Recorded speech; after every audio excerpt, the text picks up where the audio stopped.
Bonjour à tous et bienvenue dans cette chronique qui a pour vocation de vous aider un petit peu dans un aspect de la production audiovisuelle, à savoir, comme vous avez pu le voir dans le titre, les microphones.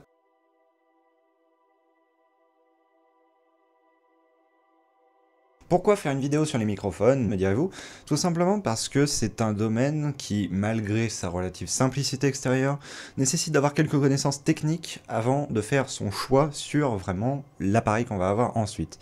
En effet, un micro peut être rapidement assez onéreux, si vous en voulez un qui soit d'une suffisante qualité, et le problème, c'est de ne pas dépenser son argent dans des mauvais choix, dans des mauvais micros, comme j'ai pu le faire moi de par le passé, comme j'ai pu faire des erreurs, croire en des choses, et ainsi acheter tel ou tel micro ou tel matériel, et ainsi me faire avoir, entre guillemets, dans le sens que ce produit ne correspondait pas à mes attentes en tant que tel. Pour vous éviter tous ces problèmes-là, cette vidéo a le but, en fait, de vous exposer les bases, vraiment. Là, on va vraiment débroussailler le terrain, et je verrai ensuite pour faire un complément à cette vidéo, si jamais je trouve qu'elle en a besoin. Alors, pour commencer, le premier choix que vous allez avoir à faire dans votre histoire de micro, c'est tout simplement la directivité du micro.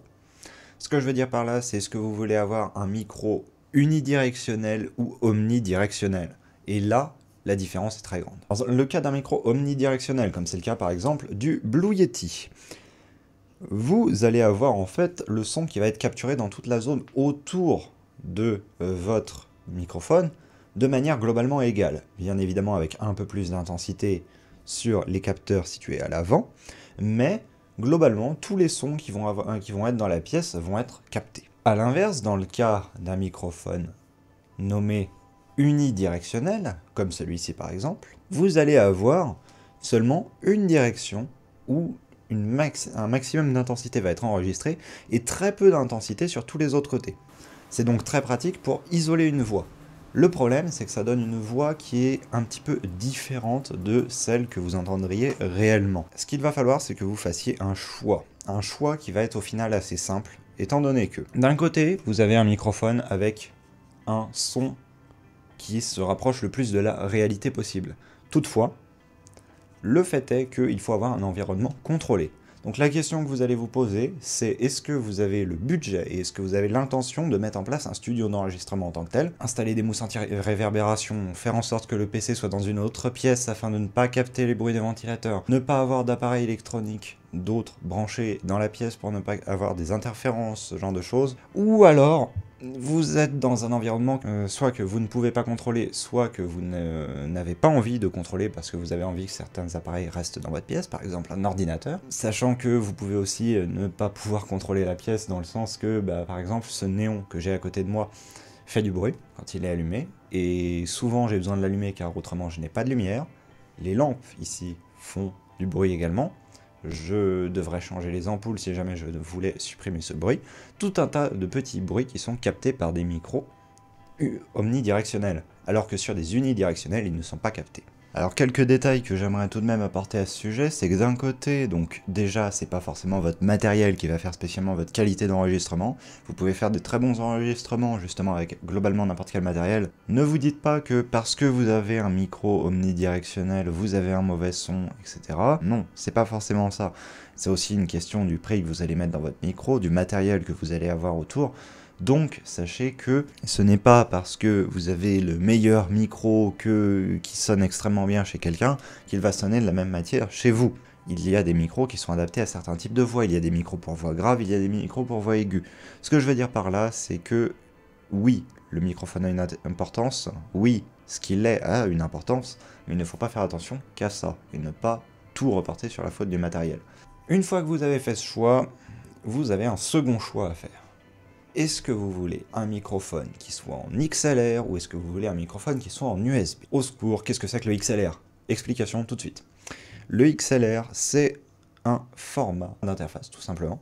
Comme vous avez les câbles jack, comme vous avez les câbles USB, eh bien vous avez les câbles XLR. Globalement, le XLR, ça ressemble à ça. Voilà, vous avez un câble avec 3 embouts et sur le microphone, vous retrouvez la même prise.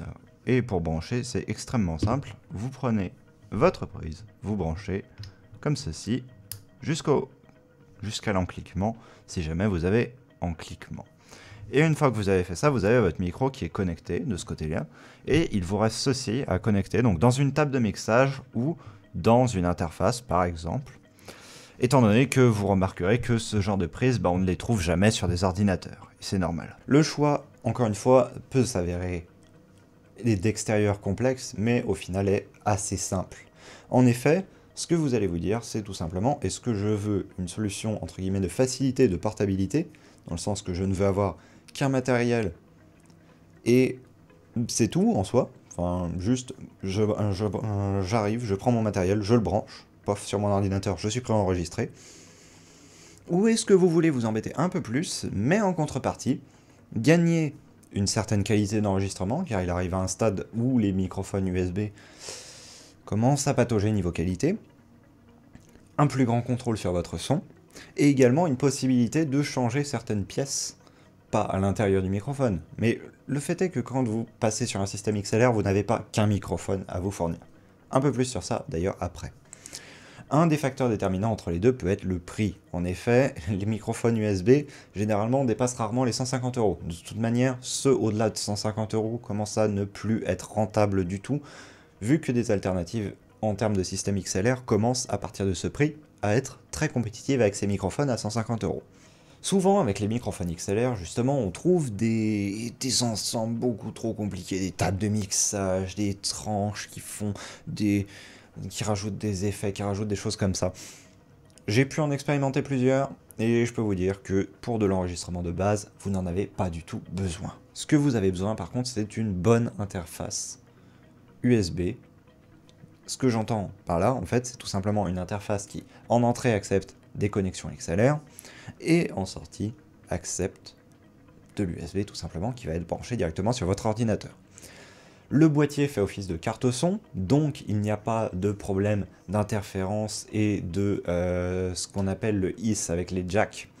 Parce que quand vous faites transiter un signal depuis un microphone jusqu'à un ordinateur, vous pouvez avoir des perturbations sur le signal, étant donné qu'on passe d'un système de jack asymétrique à un système de jack symétrique. Et là, pourquoi vous me dites pourquoi est-ce que tu parles de jack alors que tu parles de XLR? Parce que le XLR, en fait, c'est du jack. C'est un jack avec une connectique renforcée, mais c'est un jack quand même dans la structure du fil en tant que tel. Je sais que j'ai pris un bon raccourci, mais c'est nécessaire pour l'explication. Toujours est-il que c'est le meilleur moyen, à mon sens, quand vous voulez vous mettre à l'XLR, sachant que votre interface vous servira toujours. Et d'ailleurs, on fera une petite chose là-dessus dans le prochain vlog. J'ai trouvé un truc assez intéressant sur les interfaces, donc restez informés là-dessus. Ça pourrait vous plaire vraiment pour faire de l'enregistrement en extérieur avec une interface pourtant en USB. Cette partie-là est uniquement à destination des XLR. Attention, vous allez choisir soit un microphone actif, soit un microphone passif. Un microphone passif est un microphone qui ne reçoit pas de courant dans sa prise XLR, alors qu'un microphone actif, lui, en reçoit. Il reçoit du 48 volts, le Phantom Power, le fameux que vous retrouvez sur les tables de mixage sur les interfaces. Un microphone passif va capter beaucoup moins de son de fond, étant donné qu'il n'est pas... il réagit tout simplement au contact du vent contre la membrane et transmet ça directement à l'interface. Et vous allez avoir besoin donc d'amplifier ce signal. Là où à l'inverse, un microphone actif ne demande que très peu d'amplification, mais par contre capture beaucoup plus de son d'arrière-plan. Le problème, là vous allez me dire, on prend des passifs tout le temps. Ouais, sauf que du coup, quand on prend des passifs tout le temps, vous avez besoin d'acheter quelque chose qui amplifie le signal en entrée de votre table de mixage ou de votre interface. Au sujet donc de l'amplification en tant que telle, là, pour vous expliquer un petit peu la chaîne sur laquelle est situé ce microphone, qui est un Electro-Voice RE320. Je vous donne la référence, non pas pour que vous achetiez le même tout simplement, mais pour que vous figuriez un petit peu la chose. C'est un microphone passif unidirectionnel que j'ai connecté via un câble XLR à un Fathead, qui est un amplificateur de signal plus 18 décibels, que j'ai connecté ensuite à une Focusrite 2i2 Scarlett, qui est mon interface audio XLR USB, qui me sort en USB le signal de mon microphone vers l'ordinateur. C'est pas quelque chose de très compliqué en termes d'installation, c'est même la base en termes de XLR. On ne peut pas faire plus simple, tout simplement. Alors du coup, est-ce que je suis content de ce setup? Oui. Est-ce que je le recommande à tout le monde? Pas vraiment. D'une, c'est assez cher. De deux, en fait, il y a d'autres choses qu'il faut prendre en compte. Là, ici, c'est quelque chose de très figé. Je ne déplace pas beaucoup ce matériel. C'est une utilisation vraiment de studio en tant que tel. J'ai le microphone qui est branché sur un pied, le pied ne bouge pas, le pied est fixé dans la table. L'interface est où elle est, enfin, l'interface est posée, l'interface est installée, les câbles sont mis, etc. Pour quelqu'un qui est en nomade, je conseille quand même plutôt un microphone USB, pour la simple simplicité de branchement, étant donné que vous pourriez trouver des câbles XLR vers USB ou XLR vers jack, je vous conseille vraiment pas de les utiliser. Il n'y a pas de phantom power, donc ça veut dire que votre microphone ne sera pas alimenté, si jamais il aura besoin d'une alimentation. Et s'il n'a pas besoin d'une alimentation, eh bien tout simplement, il n'aura pas d'amplification via ces câbles. Et donc du coup, vous aurez un son qui sera dégueulasse, alors que vous aurez un micro qui sera potentiellement très bien. Si vous voulez vous mettre à l'XLR, mais que pour le moment vous n'avez pas extrêmement de moyens, ce que je vous conseille, c'est d'acheter une petite interface. Il existe des petites interfaces USB XLR, qui ne coûte vraiment pas cher, pour le coup une vingtaine d'euros. Et vous avez ce genre de microphone, voilà, comme celui-ci, qui se trouve en fait tout simplement à 10 euros. Je vais bien évidemment inclure un test de voix de ces micros, afin que vous vous fassiez une idée de la qualité relative de ceux-ci. J'enregistre actuellement à l'aide de ce microphone à main, qui est actuellement dans vos oreilles sans amplification et sans post-traitement aucun, simplement le son directement capturé depuis l'interface. Il n'y a pas de filtre anti-pop, c'est seulement le micro que je tiens à la main, assez proche de ma bouche. J'enregistre actuellement avec le microphone à main que je vous ai présenté, qui coûte environ 10 euros et qui est placé donc sur le Fathead, qui est lui-même connecté à la Focusrite. Il y a donc une amplification de 18 décibels ainsi qu'une amplification à 70% au niveau de l'interface en tant que telle. En post-processing, il n'y a aucune amplification et aucun effet ajouté à la voix.